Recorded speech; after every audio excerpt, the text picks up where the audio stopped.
Independent release games have grown exponentially over the last few years. There's been some great ones, some mediocre ones, and some absolutely god-awful ones. And there's a brand new one called Valley for the PlayStation 4. But is Valley the next indie darling, or is it just an indie nightmare?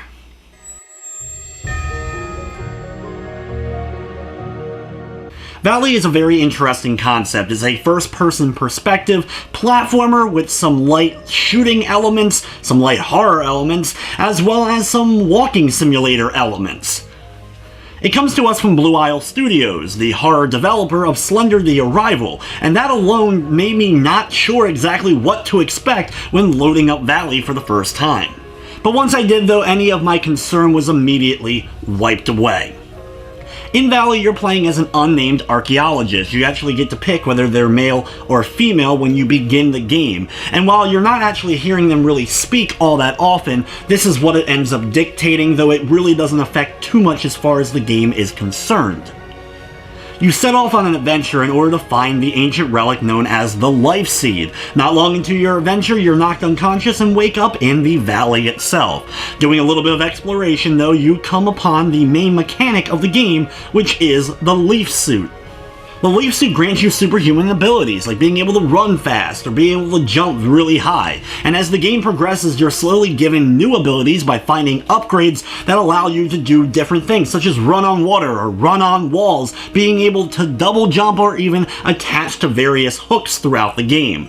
The game implements these slowly, basically at the beginning of new chapters or new areas that you're exploring, so you get accustomed to everything and then you kind of have to combine everything in order to platform and figure out where you need to go to next. Along with the Leaf Suit not too far in, you discover the way that the game tells most of its narrative, which is through audio logs. Throughout the course of your exploring, you will come across some audio logs, but a lot of them will activate automatically. It is similar in many ways to the way that BioShock told its story, but honestly, I liked seeing here and didn't really see it as necessarily a ripoff by any means. And there were other elements throughout the course of the game that definitely brought some BioShock feel to it, which just made me end up enjoying my experience more. While I don't want to get into too much spoiler territory, as the story itself, while a bit cliche at times, overall was very enjoyable. It is kind of an odd history involving World War II that you slowly learn and discover throughout the course of the audio logs and the facilities and areas that you get to explore. The whole game really revolves, though, about the concept of life and death and using life energy for dubious purposes, as well as giving back to areas that you end up taking life from. The game does this by allowing you to absorb life from any living creature, such as trees and plants as well as the animals roaming around the valley itself. You can also give that life back and revive trees that have died, or revive even animals that have died.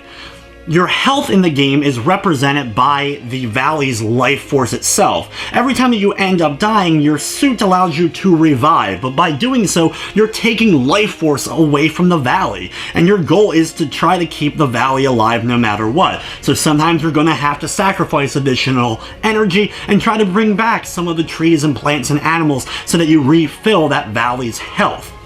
While this game is far from a first-person shooter, there are some shooter moments, though I don't really think they're going to take away from those who don't like FPSs but are maybe interested in some of the other gameplay mechanics here. You should be able to get your way through them.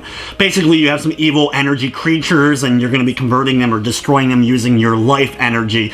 Very simple, usually only a couple of hits and they'll be able to be wiped off. The game doesn't feature any multiple difficulties though, so if you're having a little bit trouble with these, I'm sure though with a little bit of patience you should be able to persevere past them, though anyone who's even moderately okay with first-person shooters will have absolutely zero problem as far as the combat is concerned. Honestly, the shooting aspects of the game really aren't the best part, but what is its platforming segments. Once you have that Leaf Suit and you start to learn the abilities, being able to run down mountains and then clear giant gaps with jumps and double jumping and gripping on the things using a grappling hook and flying across things, jumping onto walls, running across water, it's awesome. Like, it's impossible to fully describe the adrenaline or the feeling of doing it without playing the game for yourself, but this is absolutely a blast to play when trying to get through these moments. There are unfortunate times when the game slows down a bit where you'll have to kind of figure out where you need to jump to next or where you need to go to, but honestly they weren't that often, and usually you can get back to one of the more enjoyable platforming segments.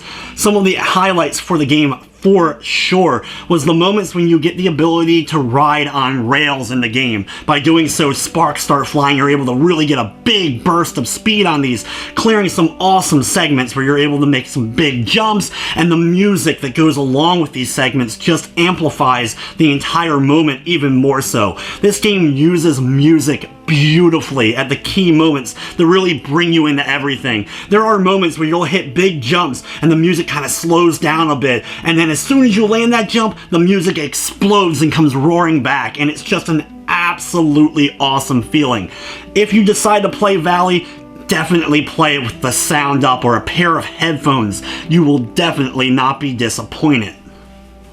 There is a little bit more to the game, though, than just the platforming itself. There's elements of exploration, some light puzzle solving, usually involve you having to either activate a switch or bringing a tree back to life that ends up connecting to various doorways that will open up the path to where you need to go to next.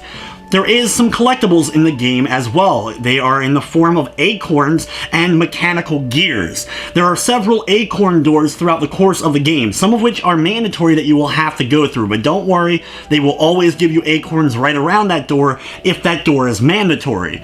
If it's an optional door, you may have to build up a good supply of those acorns in order to enter. The optional ones usually contain extra upgrades or some extra items for you to gather. The gears are used for a specific door late in the game, and you'll definitely want to try to get them all in order to find that big secret.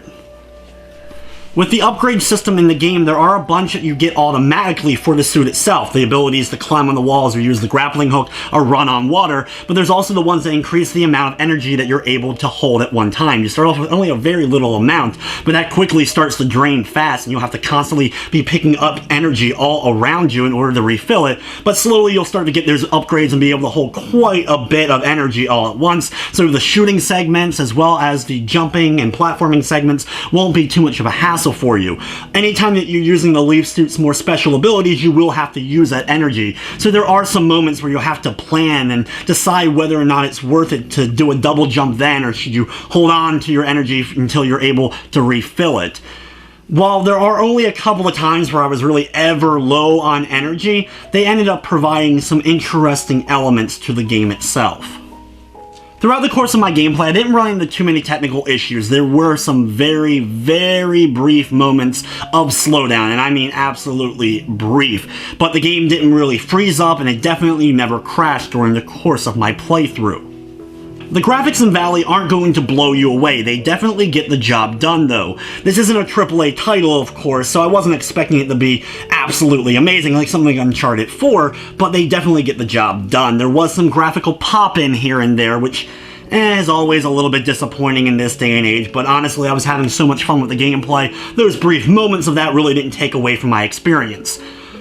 One of the best aspects, though, completely of this game, besides its gameplay, is the soundtrack. I mentioned earlier, those epic moments just get even more epic with the soundtrack that goes along with it, but the more gentle moments, the softer moments as you're exploring the forest or getting out of an intense moment, the soundtrack is gorgeous. This is one of those soundtracks you're going to want to listen to outside of the game, even if you do not play the game.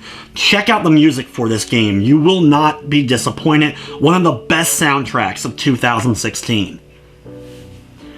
Valley is definitely a game not for everyone. If you're expecting a real kind of giant action and first-person shooter kind of game, that's definitely not what Valley is. If you're someone who enjoys a story kind of driven platform with some light puzzle elements and just some awesome mechanics of being able to go fast and jump high, that's what Valley does absolutely the best. Unfortunately, Valley is a relatively short experience, though, being only about 2.5 to 3 hours long, and I honestly was sad when I got to the end. I really wanted more because I was enjoying it so much. One thing that Valley does not do is overstay its welcome, that is for sure. Valley is available for the PlayStation 4 for $19.99, and look, I'm the first person to crush a game if it ends up being too pricey for the amount of time out of it, but honestly, I didn't have a bad minute with Valley. There was never a time that I felt it slowed down or was overstaying its welcome or was dreading the game overall.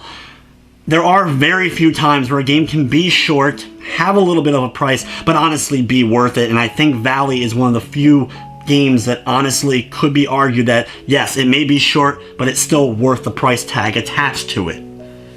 As someone who's played a lot of games, and I usually judge them very harshly, I was surprised at how quickly Valley made me fall in love with it. Yes, it is a relatively short experience, but I think it's a short experience that is definitely worth taking, even at its current price point. I'm shocked that I'm going to be giving it as high of a score as I am, but Valley is one of my favorite games of 2016, one of my favorite games on the PlayStation 4, and one of my favorite independent release titles. With everything said, I'm giving Valley a 9 out of 10. But anyway, guys, that's going to wrap up this review. I'd like to thank you for watching, and of course, I hope you enjoyed.